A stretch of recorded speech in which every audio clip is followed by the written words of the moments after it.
It's worthwhile mentioning that we're not just talking long-term care. And we're not talking putting a halt to the sale. We're buying it. That has to be clearly understood. We're stepping up to the plate as a community and we're buying it. We're paying $1 for it. We're telling them that if all of us are not on board, and when we go to meet with the minister, and we've got the task force, and we've got everybody going in the same direction, this is going to be a success. We're talking government agencies being housed there, similar to what's happening in Barrie. Right now, there's ministry offices renting all over town that could be housed there. Cornwall Housing is paying rent. CCAC is paying. These are all health-related, government-funded agencies that are paying rent someplace else. They could be housed there. We're looking for a home for the art gallery. The university they're talking about is going to be looking for a home. There could be a daycare center where you'd have daycare, where younger children interacting with seniors, and we all know the benefit of that. The Centre Culturel in the East End is looking for a home. Bev Robinson is here from the Seaway Senior Center. They're renting space in town, and yet we're at a point in the history of the city of Cornwall. We're going to let a building like that go away? No. The community is stepping up to the plate, and we're offering $1. So what we're looking, is there any other comments or questions or? Perhaps a side issue is not directly related to what you're saying. My name is Elspeth Greer. I'm just noticing on the plot of the parcel that the parking area on the east end, bounded by Lawrence and 2nd Street, isn't included in the parcel. Has that parcel been sold? Or to the best of my knowledge, that parcel has already been sold. Okay, thank you. Yes. There was somebody else with a question back there. Yeah. Somebody else had a question? Yes, sir. Ron Symington again, right? I just had a question regarding the formation of the board of directors and the task force, for that matter. Could you give a little bit more detail on who's going to elect them, how they're going to be chosen? You're asking a very good question. Now, I'm only going from some research I did on the internet, but when any non-profit agency is first set up, especially a non-profit agency of this size, you would have to put a notice in the paper. It would be a public meeting. You have to take out a membership, just like when you belong to. The hospital board has the same thing. You have to be a member. You get elected as to the board of directors. There's open and everything okay? There's open and democratic. That's why I say that this is, so far we've been fairly informal. Like, it's been a few volunteers doing work and a little bit of hit and miss. This is going to formalize it. And actually, it's going to be out of, if it progresses the way it should, it would be out of our hands. It's going to be the administrative and technical support from the local governments that are going to have to do it. You're going to have to rely on the bureaucrats to make sure that we have, all our T's crossed and our I's dotted, so to speak. That's an answer to your first point. Was there another one? Or? Oh, the task force. Again, you're raising a good point. The task force was struck by our city council in terms of the people that should be on there, but they also left an opening for what they call stakeholders. In other words, if there's a group that wants to come to the table, or that they're going to invite to the table, that would be up to the task force. But it was pretty broad. They had all the local governments. They had our MPP here, our MPP from South Glengarry, and they had the health unit. There was a number of them that were on that board. Mark. Yes. Sean Smith. The first time I called any concern about this was Councillor Andre Ribet. And he gave me some answers about this. And this was in early January 2013. And it was quite crippling to hear that our hospital was going to be sold. So Andre gave me a little bit of information. Just saying, keep your ears open. We're going to let you guys know in town here that we're going to have open meetings. Now, I'm very proud of Andre, and I'm very proud of Mark.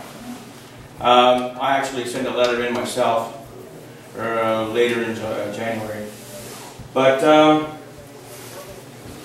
the thing is, Mark, does this have to be the last meeting? I think if we've done our job properly, when we've been open all along, we had a meeting here where we had a unanimous motion. We had the meeting at McConnell Manor. We've done everything that we can. I think from here, the task force and the rest of the governments have to step up to the plate because this is a project that's going to change Cornwall as we know it. I mean, it's not going to become a condo unit that only a few certain people can afford. We're talking about a building that we can use as a health center for the whole community to use, but with the focus on seniors. They've done it in Barrie, so we don't need to reinvent the wheel. It's worthwhile mentioning, though, that there's been a few councillors that have been on board, and we're not here to pick a fight with anybody or criticize anybody or go back to who did what to who in 52. We have to move forward, and if we don't stay together as a group, we will not be successful. If we stay together as a group, we will succeed.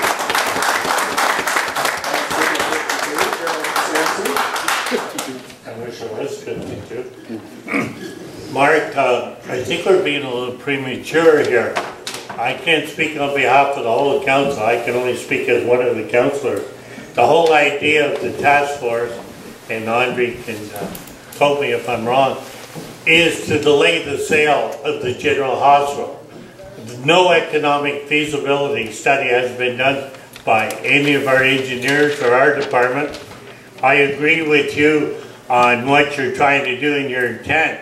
We know there's a shortage of bed. I met with the Lynn at one of the health units, and they claim we only had 46 people in waiting. And I know there's over 200 people waiting, and some of them have been waiting for 10 years or more. What the problem is right now is, I personally wrote the minister my own. I didn't know what council was up to. I sent Deb Matthews my own email and asked that the $2 million, if the general hospital sells for that, and that was a rumor out there, that $2 million be given back for long-term care beds, which are directly needed in Cornwall. We need more than 200 beds. It's been brought to my attention since that there may be 200 to 400 in waiting for long-term care beds. I think the general hospital is an excellent building. I understand, but the city council has done nothing other than ask for a task force to delay the sale. Okay. So let's not be premature. And the $2 million should be coming back for long-term care. Okay, now you're raising some very valid points, and they're worthwhile explaining. I'll try and cover the 2 points that you raised. One about the timing. I want to make it very clear that the bids were open, or starting to open on the 25th of February, if I'm correct, and then they're going to go to the board on the 7th of March. As a community, we do not have time to dilly-dally. We have to get together. So in terms of being premature, no, we have to act and at least get an offer on the table. That's what we're doing. We don't want to be shut out. And about writing the minister, I'm not talking about one person writing the minister. It's honorable that you did that as an individual. I'm talking as an entire community, not one person writing the minister.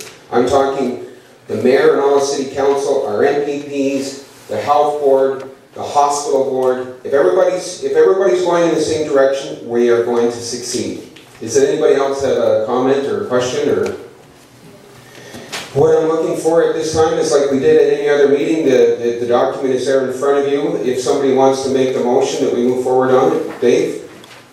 Somebody second, okay. And then, all in favor of putting in the offer? Is there anybody opposed?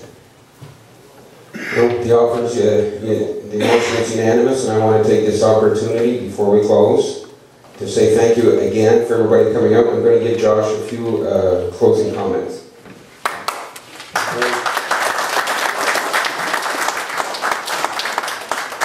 Mark put me on the spot because I'm not too sure what I have left to say.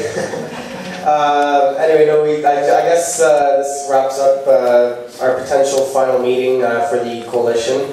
No, just I think this could be one step forward for the future of Cornwall, especially if things go well and the way we want them to go. We do have I think we have a really good shot at this, especially for the future generations to come. And after all, my older generations leave, it'll be me that'll be in the hospital and so on and so forth as the story goes. So. I guess I'll wrap it up and say thank you to each and every one of you. It's been a good run. And I guess stay tuned to see what happens.